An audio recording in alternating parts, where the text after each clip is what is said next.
Never had a lot of shit come easy. Had to work hard, struggle just to be me. Had to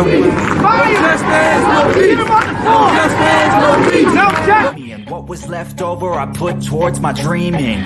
But the only thing in life that has meaning are the things you gotta work for, believe me. Take into your hands a plan, your own hands can land your own brand. And damn, I feel like no one takes accountability. They want the credibility, convincingly unwilling to put in the hours it takes to get some power. Don't be f***ing sour, take a cold shower, scream until you're louder, work until you're prouder, and f*** all the doubters, they're just young downers. I swear to God they all let me down. I always fought. I can tell you that 7 years after Freddie Gray, that was 2015, spring, April, May. This is 2022. Communities like Sandtown, all we saw then and now in terms of investment was a renovated Western District Police Station and a new funeral home. That's what West Baltimore got. A new police station and a new funeral home. What kind of optics are they?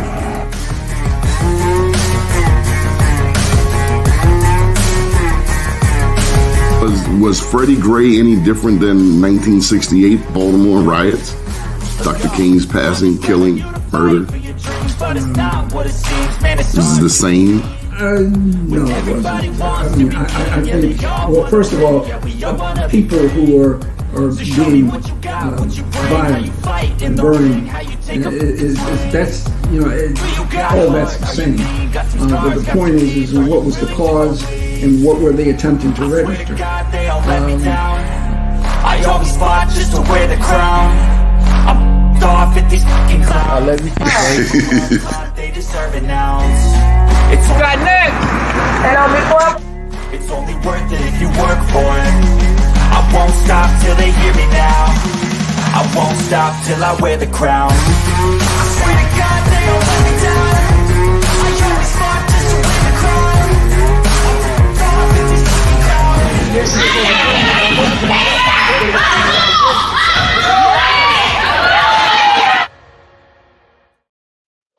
First name's Donnie, last name's Glover. In it to win it for the long haul, baby. All right. So today we have a very special guest in the studio. This young lady has been working in the community for some time. Her name is Ericka Alston-Buck, and she is a PR guru. That's public relations.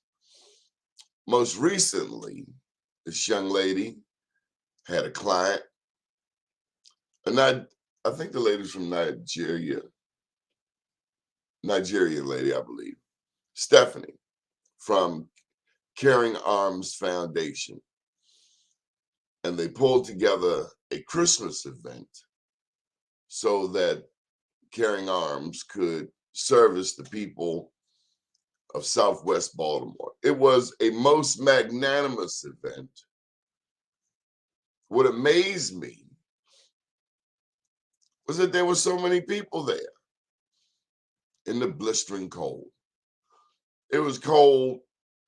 It was very cold. It was like one of those days in January when they do the inauguration. I think the inauguration in Annapolis for Westmore is on January the 18th. Pretty certain about that because that's my son's birthday. But nonetheless, it's a cold day. Around the same time as the MLK parade. A cold day. Who designed these days? Who asked for these days? I'm not complaining, but it's cold. It's really, it's not regular cold. It's the kind of cold where your mother said, you know, where your mother wiped Vaseline on your face. It's just that cold. But anyway, we're going to bring up Ericka Alston-Buck, PR guru. Well, that Monday Night Crew, they really mess up the whole studio. Okay, Ericka Alston-Buck. There you go. Good morning. Good morning, Donnie. I do apologize for my lateness. My schedule was knocked off. Well, I got to make me a cup of tea while I was waiting, so I'm good. So Ericka Alston-Buck, tell me, how did you get into public relations? I actually started in marketing. I got a marketing assistant position at Streever Brothers Eccles and Rouse. So you familiar with Streever Brothers? Bill Bill, Streeter, yes. Bill Streever. So I was in the marketing department of a design, architectural, construction, development genius. So Bill Streever is infamous for restoring historic buildings here in Baltimore and turning them into new projects. So I was on the marketing team for him and got to market Baltimore, all of these historic spaces. I went from being a marketing assistant at Streever Brothers to being a public relations assistant for what is now Visit Baltimore. When I went there, it was Baltimore Area Convention and Visitors Association. And BACFA, yeah. And in that public relations department, it was only myself who was the public relations assistant, a local media manager, a national media manager, and the vice president of public affairs. And nobody was going anywhere. So I was really stuck in this assistant role. But in the assistant role, that we were at a pitch meeting one day, and the vice president of public affairs, who was Nancy Hines at the time, asked for some pitches because, Visit Baltimore's responsibility is to promote Baltimore as a place to live, work, and play. And no one came up with any good pitches. As the assistant, I pitched Baltimore as a gay-friendly town. And asked to be able to pitch to gay lesbian publications to bring gay families to Baltimore to see our town. And Nancy gave all of us permission to pitch this. And I was the only person to come back with national publications. So my biggest public relations campaign at Visit Baltimore had Janet Jackson on the cover of She magazine, and next to Janet Jackson's face, it was Gay Families Should Visit Baltimore. But I was stuck in this assistant role. Like, that didn't get me a promotion. I got to lead that tour. 20 publications that were all gay and lesbian family publications came to Baltimore, got to see everything that Baltimore had to offer in terms of our restaurants and our attractions in our neighborhoods. And while working there, a public relations director position opened for Boscov's department stores. I don't know if you remember when they first came here. So they were coming to Baltimore from Back Hills. Where were Boss? There was one in Owens Mills and White Marsh. Owens Mills and White Marsh. So that was a public relations director position. And I went to Pennsylvania 6 times interviewing for this role, and was back at Visit Baltimore in my little cubicle as the assistant. And I got the call from Boscov's offering me the job, but it was $15,000 less than my assistant role. How do you go be a director of public relations for 112 retail stores and make less than I was making as this assistant? And Eunice Henderson pulled me into the hallway, and we talked about the role, and she said, could you make some adjustments and survive with $15,000 less a year? I was like, that's a lot of money. And this is 20 years ago. And ultimately, she said to me, Ericka, if you take this public relations director role, you'll never be an assistant again. And that was the seller for me. And I left Visit Baltimore, and I went to be the director of public relations for Boscov's. That's some bullshiggity. That's some straight bullshiggity. No, I've never been an assistant again. Whatever. I took that role. And so tell me about that. I mean, because that's a decision. You were sold. I was sold. She sold you $15,000 less. I mean, What's the lesson? What's the lesson? Did you really go for it? I did. And this is the lesson. I left a cubicle where there was nowhere for me to go in that organization, regardless of how much I was making. And I want to be the best in public relations. Like after selling the Visit Baltimore story, after landing all of the media coverage, after hobnobbing with all of the journalists and the editors, and I was sold on that. So I was now given an opportunity to head up public relations. I don't know, E. I need my coins. I need them today. I wasn't going to Boscov's forever. I was going to Boscov's to change my resume. So now my resume says that I'm the director of public relations for 112 national stores.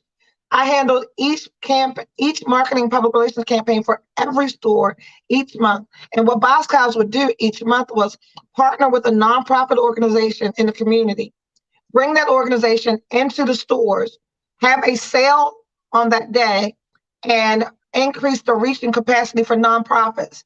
So then now it's my love for community and public relations. I was now bringing media attention to little mom and pop nonprofit organizations with this national retail chain. And the problem with them was I kept thinking big. They wanted to provide a platform for MS.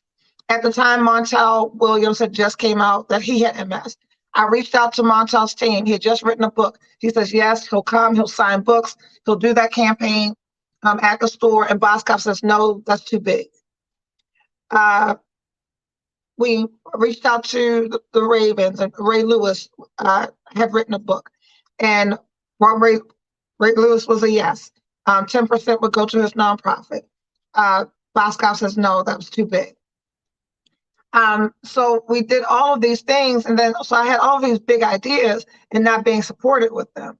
And I left Boscov's to be the director of public relations for a local agency here in Baltimore.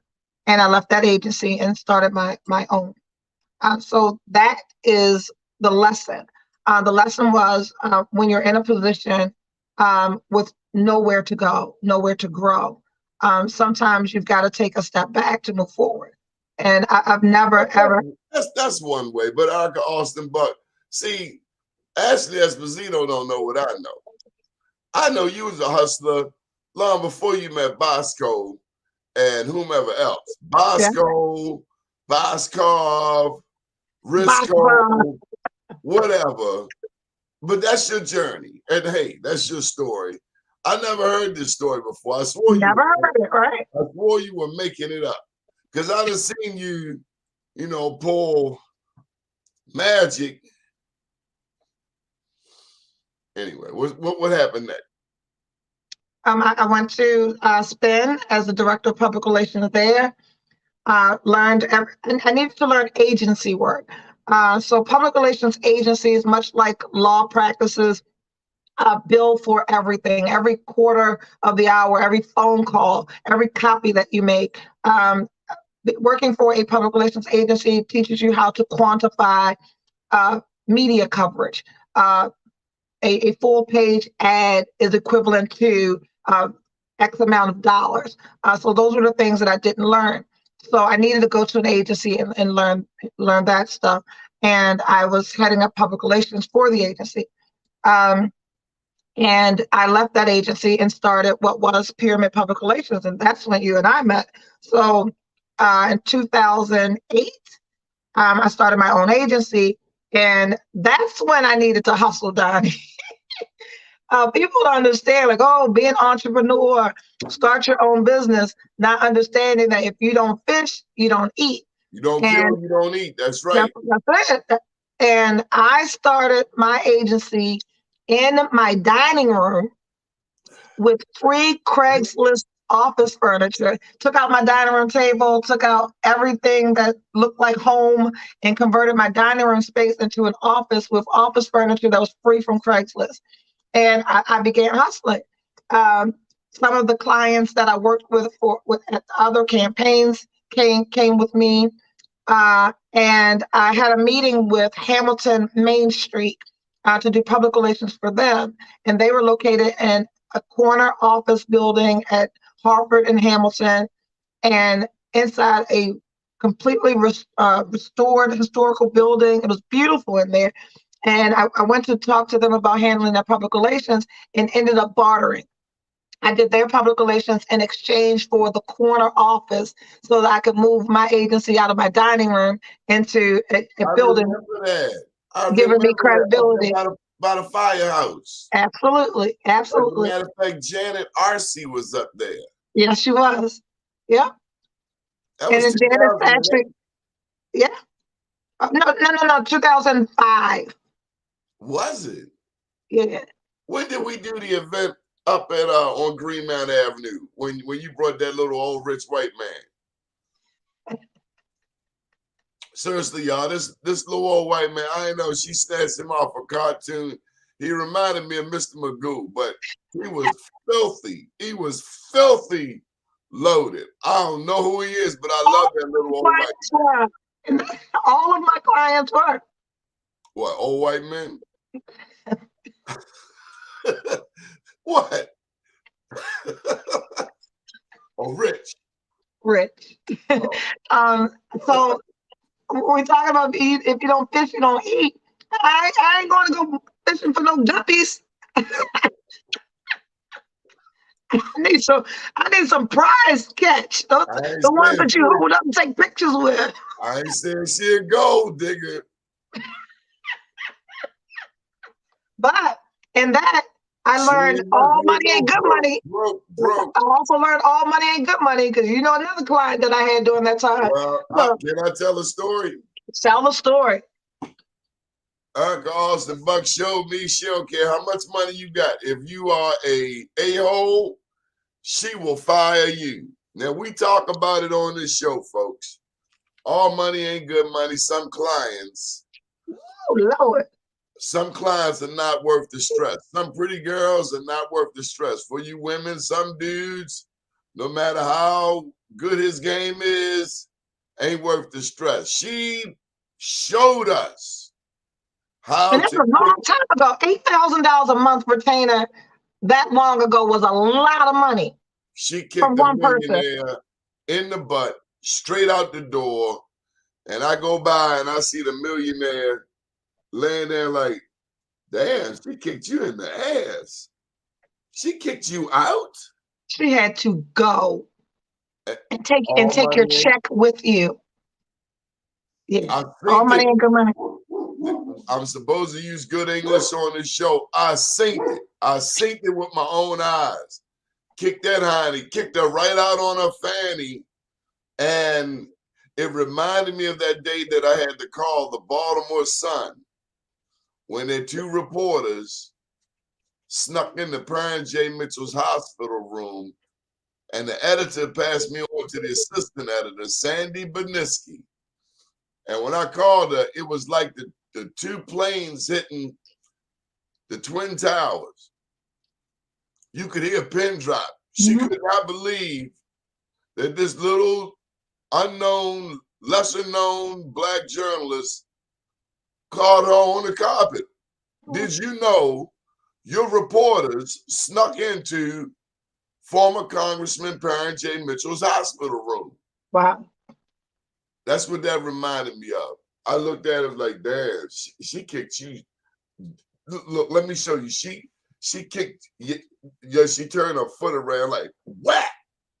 Yeah, I don't know if I ever shared, like that person, she called me multiple times, apologizing, attempting to increase the retainer. She got all the way up to $12,000 a month if I would come back and handle her. No. Why? Why? What's the lesson? The lesson is, especially as an entrepreneur, right? You need to be in full control of your agency, of your product, of your service. Allowing someone, because of how much they're paying you, to dictate your every move, control all of my time. I had other responsibilities to other clients, to treat you like the help. What I'm clear with my clients now is I don't work for them. That they are my clients, and ultimately they work for me. What I do as a publicist is shape public opinion. Like, it's my responsibility. I control what other people think about you. So I don't work for you. You are ultimately saying the words that I write. You are engaged in events, workshops, seminars, conferences that I pick. The words that come out of your mouth, I've given you in your hand to say. When you're in trouble and I'm responsible for your crisis communication, I am undoing your bad decisions. So you can't treat me like the help. Um, Ultimately, as a publicist in charge of shaping public opinion and what people think about you, you need to be mindful of how you treat your publicist. I control your reputation. And that's the degree of my work. So what a lot of people don't know is most of the people I work for, you don't know that I work for them because their words are supposed to be their own. So I'm a political ghostwriter. I have the opportunity during the election cycle to sit back and listen to words that I've written, and I don't take credit for. Those are our.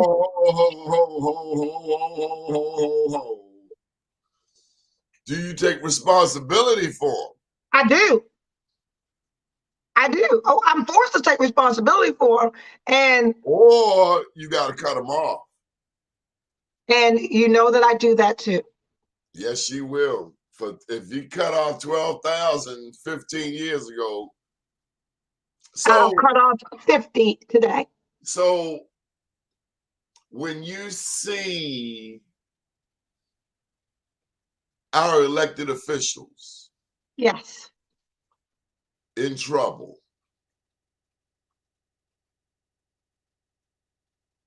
in 2022, in the city of Baltimore, I mean, there have been so many faux pas, scandals, blunders. I think before we get to that, I think we got to go back to the scene of the crime. Are you ready? I'm ready. You got your big girl drawers on. I do indeed. Take me back to 2015. Yep. Penn North. Yep. I think it was a funeral on this particular day in late spring. And at J Mall's church, some police commissioner from California, brought here by Stephanie Rawlins Blake, the mayor, decided to close Mondawmin subway and not tell the principal of Douglas High School across the street. Therefore, the students who had been let go early because of the funeral and this impending violence and some social media thrust end up at Mondawmin subway station, not knowing that Commissioner Batts had closed the subway station. And that's where it all started. So on that day, now we talked about what my client base was. So it was celebrity, it was high-powered CEOs. You were doing some community stuff then. So I left a world of making mediocre people look great, and I went to work for Penn North, the drug treatment program, as the director of public relations for a drug treatment program. I think it's safe to insert at this point that the person you were working for, you came to find out, wasn't all the way in with drug treatment. So I still work with them. Not the entity. Right. No. But the I still work. Yeah. They sell weed now. Now they sell weed. So they own leading dispensaries here in Maryland. I rest my case. They didn't then. So I don't know if you knew that on the day of the funeral, when all of this was happening, the repast was being held at Penn North in the community center. Yes. So I am the director of public relations for a drug treatment program that has this community center, and we're in the repast, in the building, not in the repast, but I'm in the building. And one of the family members comes out and says, very colorfully, that this building is on lock. And within minutes, my phone is ringing. So I'm learning what's happening at Mondawmin, what's happening outside, inside a building with family members saying that we can't leave out of the building. And this is at Penn North, the epicenter, the international epicenter of media attention in the entire Western Hemisphere. So I didn't insert myself into the uprising. The uprising came to you. And Mind my business. Who was that reporter named John Travolta? No, my bad. Geraldo. Came to me. Geraldo. It was like, damn, where did they dig Geraldo?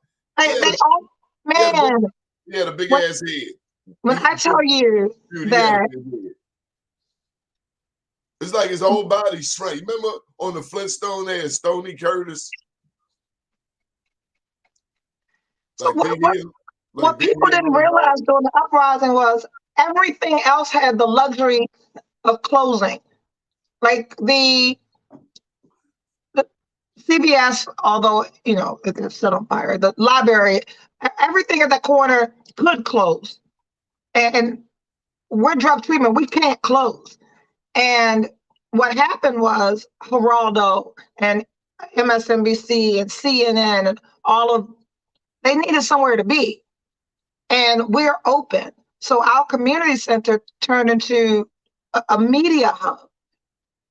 Everyone was doing all of their interviews inside. If they weren't outside on the corner, they had a green screen in our community center, and they were dragging anyone in that looked like they knew Freddie Gray, and that just meant you were Black. So they were dragging people into our building where my office is, and I just, began hearing, like, well, yeah, they're throwing rocks at Mondawmin. No one informed them. It didn't start with somebody just throwing rocks. No.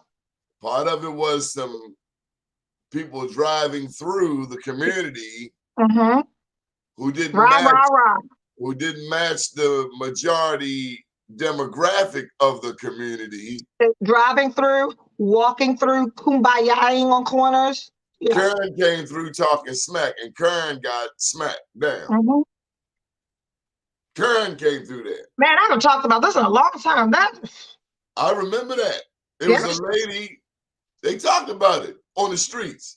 Yeah. About this white lady driving through the crowd, kind of like she was going to burrow through. And that's when the fight broke out. That's when the fight broke out. Including bats closing down Mondawmin with all of those students stuck who used Mondawmin subway bus terminal to get home. But I remember something very critical. It was Channel 13 and Channel 11, and they said, the rioters are coming down the avenue. That's 2 blocks away. I ran over there 2 blocks. I know. And I saw little kids with button-down shirts and khaki pants. Rioters. So infuriated at Channel 11 and 13 for putting out that bogus information that made our community look so damn ugly Around the world. around the world, only for President Barack Obama to come in there and say that these people are thugs. It's like, son, where are you getting your information from? And how do you pronounce his name? President Obama. He called Baltimore thugs. I mean, we don't even know you, Slim. We voted for you. Ain't like you really been up in here walking the floor. Now, he did some good things, did some great things. I got access to the White House like never before. But that horrific blunder and the handling of it by, I mean, Stephanie Rawlings Blake was MIA for what, 8 hours? Where is she? That's what everybody was asking. And so the people from the community showed up. Absolutely. It's like somebody upchucked at the party. People got hysterical for a minute. And then the wisdom came out. The elders came out. Mm-hmm. Clean up the upchuck, clean up the fire, clean up the debris. It became Grand Central Station for politicians. Absolutely. Including ones who didn't know it was their district. I think at the time, Catherine Pugh didn't know it was her district. I think Antonio Hayes said, hey, Senator, that's your district. I saw Elijah Cummings there. He was on a walker. He could barely stand up. He was there. And Nick was holding him by the elbow because if he didn't, look like he was going to topple over. You stop that. And that's the truth. But he was there. Okay. You had to look twice. Because I've heard other stories. They were up there stopping the riot. No. That's not what happened.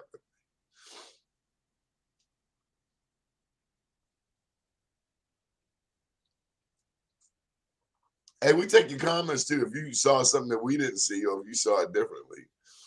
But you were there. Every day, all day, 12 hours a day. And people were calling you from all over the world. Yeah. Because one of the things that I heard was that there needed to be things for young people to do. Oh, yeah, the kids' safe zone. Is this where I step off? No, I told that story 5 million times. I'm good. What was the kids' safe zone? We have been donated a vacant laundromat just to house the donations. Because what was literally happening on the corner of Pennsylvania and North Avenue was Subway sandwiches came and dropped off 5,000 sandwiches. They're like, well, we need somewhere to put this stuff. And everyone's like, well, take it to Penn North. So the sandwiches went into this vacant laundromat and people were able to eat. That was the worst day ever in Baltimore, at least in my adult life. 68 riots were pretty bad, but that was the worst day ever. It was really bad. Diapers and formula and everything that people could top with bottles of water were being brought there. And when I was in the green room about to go on NPR, Dante Barksdale and JT from Safe Streets were the guests before me. And they were saying, they were Safe Street Sandtown, and there was limited things for young people to do. And that's when I looked at Blaze, the CEO of Penn North, and I was like, well, why can't we do something? So we converted that vacant laundromat into what I called a safe space for kids. And I said it'd be open from 8 a.m. to 8 p.m. for any kid 5 to 17 with no funding, no grant writer, no staff, and really let the village take care of the kids. Like I use social media and every public relations skill that I had to convert that space, one, into a bright, vibrant space. And people, if they had a talent or a skill, would call and say, hey, I play the flute. And I was like, well, come teach these kids how to play the flute. I'm an elephant walker. Well, come show these kids how to fucking ride an elephant. Excuse me. Boyd And Rutherford was most impressed. I remember Boyd being one of your biggest fans yeah, for the Kids Safe Zone. they I mean, gave me the computer. The computer lab was given to me by Boyd and Hogan. $20,000 and 20 computers, and we called the computer lab Peppa's Place. That was who the kids knew Freddie Gray as. So do you one remember of Jamal opening the Freddie Gray Center on Utah Street? Now, of course you do. Now, I'm just saying facts. The Pennsylvania Avenue Arts District office is on Utah Street. the Pennsylvania Avenue Arts District office is on Utah. I heard you. Am I missing something? There's no office space on Pennsylvania Avenue? Well, what do Utah Street got to do with Pennsylvania Avenue? Well, clearly there must be some connection that we're missing. That's where Jamal put Freddie Grayson. And how long did it stay open? A week and a half. About as long as his campaign for Congress. Oh, one thing about Sandtown. I was there on a Monday morning in the cold for a 6-day campaign. Yep. That campaign lasted all it, and I wondered, did he know the election was every 2 years? Was that your first political campaign?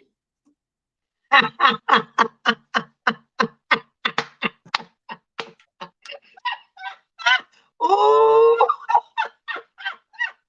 no. I'm mad because they got me up on a Monday damn morning early to come out for a press conference in the cold. Yep. And you know how black people do press conferences in the cold, they warm. But you out there standing and waiting on this show on Utah Street about something that happened on Pennsylvania Avenue. That should have been a clue right there. It should have been. That should have been a clue. We're going to do a press conference at this pretty Freddie Gray Center. Beautiful. Yeah. We're in a vacant laundromat, though. Jamal bought the Krishna guy to the Kids Zone. What's the man's name? The Dalai Lama. Jamal bought the Dalai Lama to bless the kids and say sacred words at the Kids Zone. And then, like 2 weeks later, they had that press conference opening the Freddie Gray Center.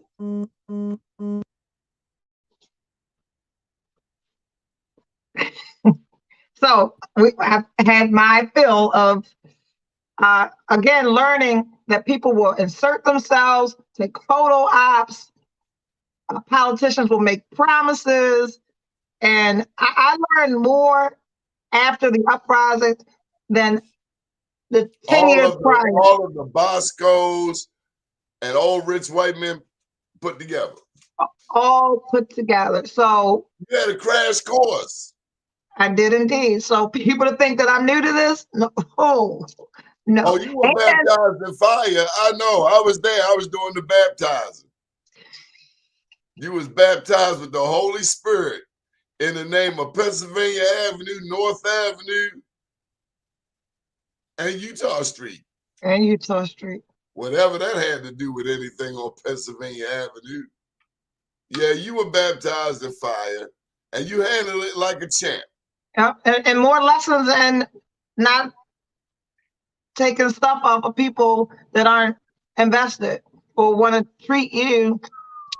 I said no to so many funding opportunities because foundations want to change the outcomes and they want to change the whole narrative of what you as a Black person in Sandtown want to deliver to Black kids in Sandtown. So there were a lot. I'm going to say what you can say. I saw nonprofits, big name nonprofits, come and make millions of dollars. Yeah. They collected millions of dollars on Channel 13 regarding our neighborhood, and we never saw a damn dime. They put up a damn stage and did a Believe campaign. And don't make me call names. Don't call names. Thieving ass selves. I hope you're good. I hope that money I hope it burn a hole in your pocket. They collected money in the name of our community. And you know what our community got? You saw it at the beginning of the show. We got a new police station and a funeral home. Thank you, Black Ninjas, so much. Okay, what else you want to say? Because now I'm getting mad. Don't get mad. Make me want to go put my ski mask on. Call Black Stevie. I didn't call Black Stevie. Actually, I called Black Stevie for Christmas. Did you? You don't know Black Stevie. No, but did you? Yeah, because I was feeling some temporary kindness. Temporary. I have moments of kindness. Okay. It's Baltimore. Baltimore make you keep your guns up. Absolutely. So let's shift gears for a minute. Let's shift. Nick Mosby. Yes. He's in the crosshairs of Fox 45. Yep. And if he ain't in the crosshairs, then Brandon Scott is in the crosshairs of Fox 45. Has Brandon, who has learned how to deal with Mackenzie Frost the best? Who punches her in the forehead best? Nick? Brandon. Damn right. Brandon got that stiff jab on her. Yeah, he switched up, went southpaw on her, and then he just, as soon as she opened her mouth, dab it. Then Nick is like he's trying to reason with Fox. Can't do that. He's trying to play nice guy. Can't do that. What do you see happening with these two that you can talk about? I mean, you knew we were going to get butt wild ugly on here for. As a publicist, I have no comment. I have no comment. That's good. I gotta eat. What would you advise our Black elected officials when it comes to Fox? Before it gets to Fox, our Black politicians need to know from a deep place that we can't do what they do. It's called white collar crime for a reason. So I thought you were going to say they need to call you so you can explain the ropes to them. We can't do what they do. And if we understand that, we don't have a problem with Fox. Well, but we don't understand that we are Black. Jay-Z says it best. Regardless of our tax bracket, our title. You're still a ninja to them. Still a ninja. And as long as we keep that up front, we ain't ever got to worry about Miss Frost. Because they mess with the people that forget. In small pivotal moments in their career, like we can't be caught slipping. Not for 15,000, not for 35,000, not for 800,000 and a healthy Holly book. No, we can't do it. Kurt Smoke never had a scandal that I know of. Howard Pete Rollins, Stephanie's father, never had a scandal that I know of. There were some Black elected officials who demonstrated integrity from beginning to end. I really don't foresee. So we know it's possible. Yeah, Wes Moore having a problem because he's got his own money. Yep. He's not new to money. And you contrast a Wes Moore to a Cheryl Glenn to a Nat Oaks. And then Nat Oaks had the audacity to do it back in the mid-'80s and then come back and do it again. Do it again for pennies. And it's like holding a clean glass next to a dirty glass. And what's worse is that now you have new elected officials, Melissa Wells, the young boy, what's his name, Ampry, Senator Charles Sidnor. You got Corey McCray, Antonio Hayes. You got a new cadre of leaders, and before they can even make a name for themselves, it's almost as if they're cleaning up the regurgitation of the previous one. Of previous elected officials. You got to have your own money. Frank Conaway Sr. had his own money. Westmore got his own money. Barbara Robinson, she had her own money. When you got your own money, you're less likely to fall for something stupid. How does that make you feel as a PR person? Bigger than having your own money, having your own integrity. Okay, but people, you mentioned Jay-Z, blinded by the lights, blinded Hollywood. And integrity won't allow you to be blinded by the lights. Integrity is, I am who I am when nobody's watching. Oh, like drugs. Like drugs. When be who you say you are. Be who you post you are. If you and remember, what is their why? These politicians entering this arena. Why are you here? Maybe they don't know why they're there. No, some may be there for the lights in the Hollywood. Oh, so they really don't care about education. When I come through Penn North, I don't see a big billboard that says education. I hear perks, I hear dope, coke, rock, strippers, hookers, needles. There's a library there, but before you get to the library, you gotta get past a dope line. You ever bought Chinese food in the Chinese joint right there? I used to live at 1627 West North Avenue, and that house was destroyed during Freddie Gray. This was an immaculate house. I lived there for years, 1627 West North Avenue. There was integrity at Penn North. And then all of a sudden, this new generation of drug dealers and dope fiends took over. And Penn North, Why is Penn North allowed? How does Penn North exist in the capacity that it exists in? There are not enough homeowners there united together. There's division there that one does not even know about.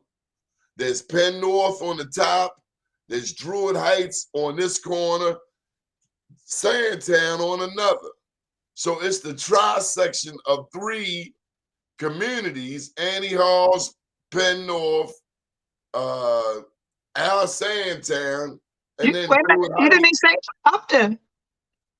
Because Upton doesn't touch Penn North. That's Druid Heights. Druid Heights, okay. That's Druid Heights. And there is no unifying organization for those three organizations. It's there's no authority there. And I think that's one of the things that Antonio Hayes. I was going to say, so you mentioned the politicians who at that time, that was their district. Antonio's still in that district. So from a leadership place. But Pew never really came to Penn North prior to that. No, she didn't. So it's the part of town that politicians stray away from. It's where we live. Not when they're trying to be elected. Sheila Dixon was the only politician that came through there where people loved and embraced her. That's what I remember back then. That's very true. She came through there. She was not new to it. She was not new to walking in the community. No. Pew looked like somebody just come out of a 10-round fight. She was just looking up. You know, that's what happened. They be dinging you. You just grab on. Scrambled over. So how does Pandora change? Get some politicians. Malcolm X said it. Brother Bay taught me this. Brother Ellsworth Bay, God rest his soul. He said, you can't, he always repeated Malcolm. He said, something Malcolm said, you can't serve the people if you don't love the people. Facts. When you come through Pennsylvania Avenue, you looking down your nose at people like they ain't no good and you all that. The same lady that ended up in prison her damn self, people pick up on the vibe when you look down your nose. People can say what they want. I saw Larry Hogan on North Avenue before Freddie Gray. He came with a humble spirit. Absolutely. Looking to learn. And he didn't come there just once. Nope. He spent I can attest to time that. in communities thanks to people like Boyd Rutherford. Yep. He spent time in communities that Democrats never came to. True story. And invested. They wasn't coming through there like that. They wasn't walking through these neighborhoods like that. And invested. Like Hogan invested in these communities. There was money in Sandtown that came from the Hogan administration. Black politicians look down their nose, look down their funky noses. I'm going down to help these people. Sheila didn't come through there like that. She came through there, and people were glad to see her. Absolutely. What I also saw was the emergence of a Marilyn Mosby. She became an instant rock star. Yep. Instant. No PR guru in the world could have created such an opportunity for a Marilyn Mosby. Hi, Marilyn. I know that's her. She called you. Because she said, I'm built for this. And let me tell you, I wasn't a fan, generally speaking, from 2015 to 2022. But in 2022, she said, I'm built for this.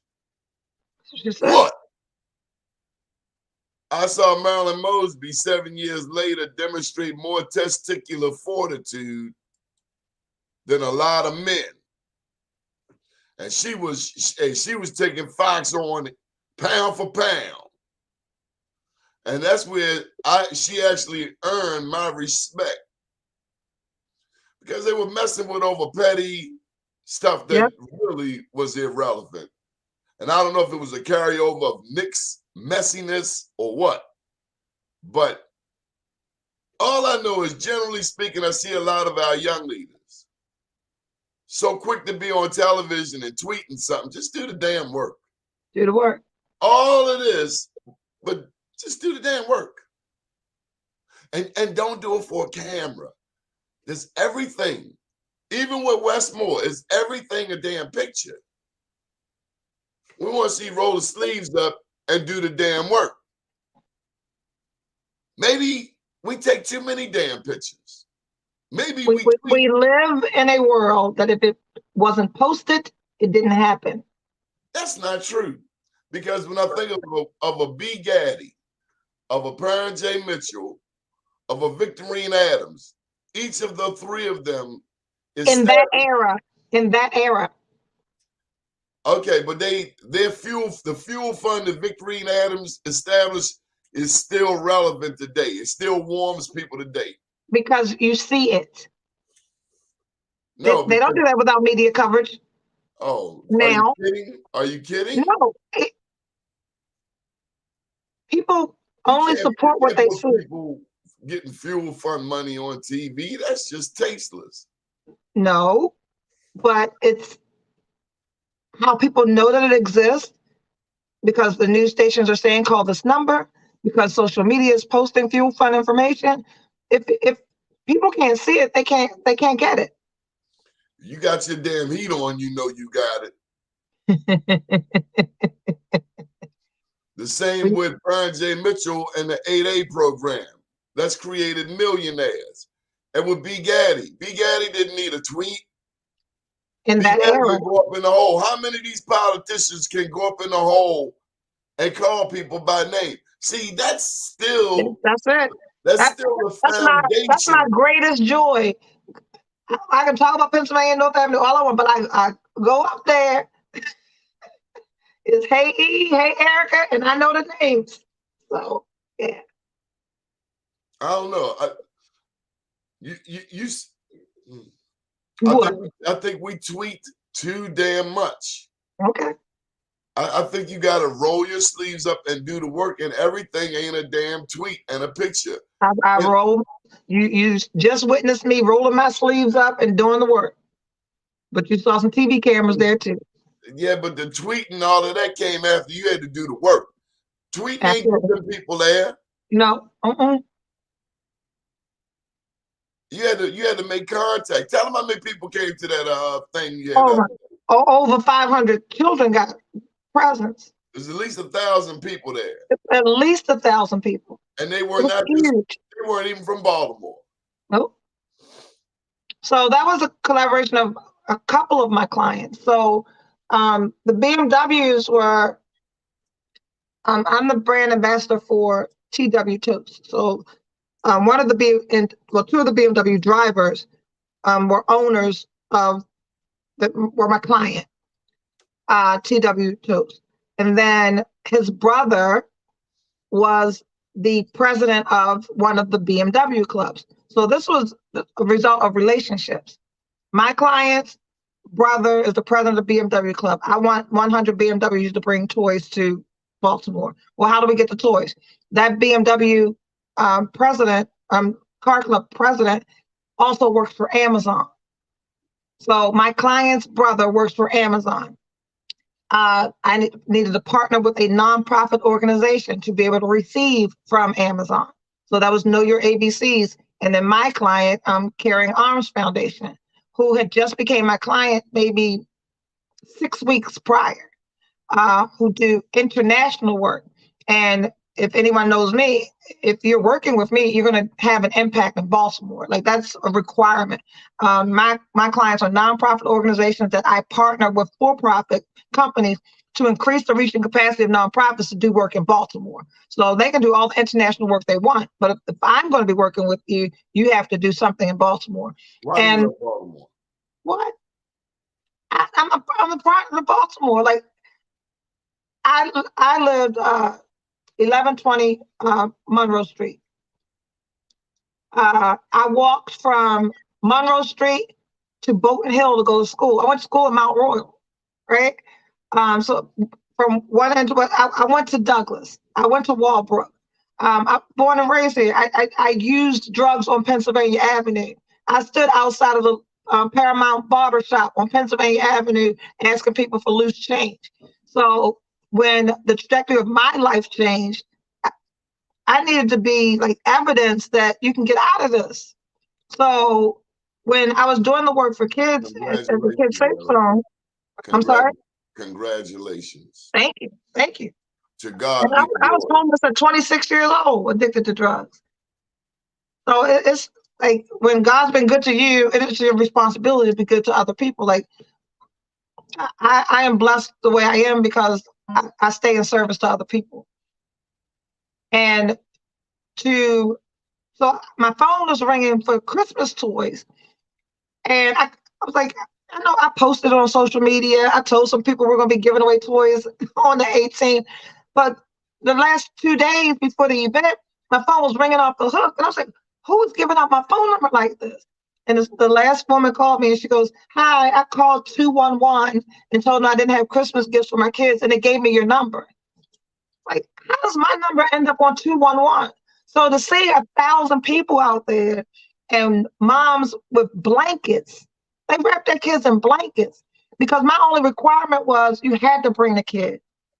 I've done so many initiatives where grown folks come and take a bicycle, ain't no kid to be seen. You had to bring a kid. And to see go up the street and sell a bicycle for $5 for a burn bag. For a burn bag. So that was an effort of a lot of people. So Did you ever get a burn bag? what? Absolutely. I didn't smoke sheetrock, oodles and noodles, ivory soap. And it's always your last $5. They don't burn you when you got a lot of money. They burn you on that last $5. In Norfolk, Pulaski with my last $20. I remember one time walking to a spot at Gwynns Falls in Ricestown, and everybody inside the store was like this. Now I'm sick as all outdoors mentally because I think I need what's on the other side of that door. Right. But a moment of clarity when I saw everybody like this, that looks like a stick up is underway. Nah. I think I'll pass on that. No, come on in. No, we won't have that. Next time. You ever walk in on a stick up? I've never walked in on a stick up, Doug. Everybody hands in the air. You know how they do in West Baltimore. I know. Everybody hands in the air. They say something like, you know what it is.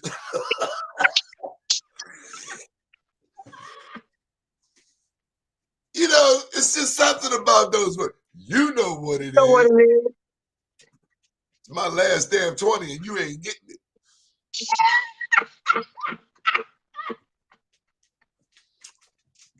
I always get burned the last. Up here, they even tried to send Theru as a puppet. Is he gonna run again? Oh, of course. Of course. He got a whole TV station behind him. He's losing his hair soon. He's gonna have no hair. None. When he started, he had hair. Thick, beautiful hair. Yeah. And we've never seen Theru with a woman. Yes, we did. We didn't see it. Oh, we didn't see it. We heard it. Oh, the hotel room. Was it a woman? Was Green Man a woman? I'm not talking about Green Mountain. Remember the footage from the hotel room? He was in the hotel room that with was a woman. That was a woman. The reporter. Okay. The reporter. Right. Yeah. Trading state secrets. And how are we going to trust him when all they got to do is put one skirt in front of him? That's it. And he ain't got to get none. And he goes, Yeah. People are going crazy over something they've never even had. Oh, what? You don't know? I did not know. I didn't know that was physically and chemically possible. Oh, every day, all day. It's the promise, the hope. I know that policeman was mad at Theru because he got them two officers in trouble. Yeah. They should have locked his hind parts up. They should have locked them up. And then Fox and their nasty self, they're going to present us Theru like he's some symbol of integrity. Okay, so everybody trying to get you. We don't want to get into your coins and all. Let's take because we had to bring you back. There's so much we haven't even began to cover. No. Why don't you take a minute and tell your truth of marketing and PR in the great old city of Baltimore? Plug your business. I'm here. So one of the things that I don't take more than 5 clients. I like all of my coins to myself. So I don't overextend myself. I currently I'm working with 4. I'm closing out 2022. So I ended a contract with one in November. Ended another contract now. So I'm going into 2023 with 2 brands. Price Busters Furniture will forever be, my largest client. And I am working with Treyway Multi-Treatment Services. In that capacity, when I do for nonprofits, I go in a leadership role for business development and public relations. So I'm the Chief Development Officer for Treyway Multi-Treatment Services, where we just launched a new program for 18 to 30-year-olds. My work is always going to be deeply rooted in helping young people in Baltimore. If you work with me, if you're a nonprofit organization or a political candidate that works with me, one of the requirements is that we give back to Baltimore City. And with my nonprofit work, I have to be attached to young people. And right now, the most vulnerable population out there is 18 to 30-year-olds. Those are the ones that are on the corner of Pennsylvania and North Avenue. So that's near and dear to me. So I'm running a program called Remix. It is trauma responsive drug treatment for 18 to 30-year-olds. I am also the Chief Development Officer for Caring Arms Foundation, which is an international foundation that works with young people, widows, orphans around the world. First quarter, we're doing some work in Haiti and Mexico. And so with this new client, I have the opportunity to travel the world and have an impact on young people in a greater capacity. So Haiti and Mexico are the next places that Caring Arms will be on the ground doing some work, and I'll be responsible for all of those efforts. So another reason why I don't take on more than 5 clients, because the work that I do with each of them is large scale. Like social media believes that I post everything, but there's a lot of work that I can't post, that I don't post. I have NDAs with my political campaign people, so I'm not at liberty to ever say what campaigns I'm working on or what politicians I'm writing for. And then I get to have the fun stuff that I do on this network, and that's my podcast. We'll be making some changes, and we'll be back the first of the year. Don't forget that. The old ladies. I said I tried to say it nicely. My the platform that I have here, my podcast. Them old ladies be going crazy, whispering to her at little private church events. Ain't it all, sis? And that is my outlet. Like, I am in some grunge, life-changing, in the trenches work with my nonprofit. So Sunday nights at 8:30, I get an opportunity to let go and be me and not be restricted on what I can say and can't say. So Data Analysis is my baby. We're looking to make some changes to that this year. I'll be including some male guests for a male perspective. I'm glad you said that. What advice, considering that you are the nationally recognized star of Data Masters, do you have for men on the dating scene? Be consistent. Be consistent. Even if you're BSing, BS consistently. Men make time for what they want and value, and men make excuses for the things that they don't value. So be consistent in your approach to women, and come all the way ready.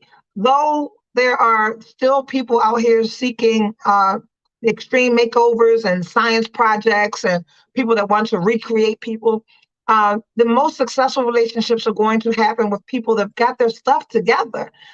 So men, if you're approaching a woman who's got her stuff together, have your stuff together, and be consistent in that. That's the biggest thing, because men are just so inconsistent. Do you know that the other person has their stuff together? How do you know it's not just a bunch of Twitter stuff, that when you finally get to know the person, after they take their hair off, they take their right arm off, I'm going to get you sucked. They take all Jamal Bryant just texted me happy birthday. Ain't he late? Oh, okay. All right. Hey, Jamal. Oh, so he watched the show. So interesting that we were just talking about him, though. Yeah. Nicole Kirby that told him they talking about you. That's why. Jamal did do a good job on Herschel Walker. He did indeed. He did. Herschel, I want you to vote for me in this election. That's what he said, right? That's what he said. So yeah. Yeah, so yesterday was my birthday. Yesterday was my birthday. So. Leave T.I. alone. Let T.I. come to church in peace. So what do you think about growing weed on church property? Huh? What do you think about growing weed on church land? Did you see that? You didn't see Jamal said that? He said churches own the most land. Heber told us that the churches own the land. Jamal said the churches own the land. We should be growing our own weed. The thing is, the churches shun people for smoking weed. He said they shouldn't. But they did. They did. If you can't roll weed in church. What can't you do after July of next year here? Well, you're not supposed to have sex. You're not. The church is supposed to be somewhere whole. So you know what? Now church is nothing. Is there any limit to what we can do and say as it relates to the house of God? Is there any limit? You should have Jeff Jacobs on your show. He's got a lot to say about that. So anything goes. That's what we're saying. So is weed is anything? The Christians want to be dreadlocks. You know, why didn't you just be a dreadlock from Jump Street? Dreadlocks need Jesus too. Weed is of the land. God made weed. All of this is true.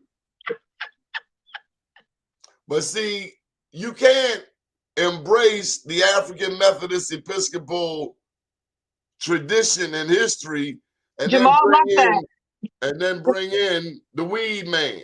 Jamal left the AME church. But you wrote it. You wrote it until you got to here. It's like a monkey on a vine. You swing from one vine to another, almost like some of the people that take datum all sis literally. They go from one dude to the next dude to the next, and without any pause, they never know that they're not a monkey. Just my take. But I guess we had to bring Jamal on here. You know Nicole Kirby.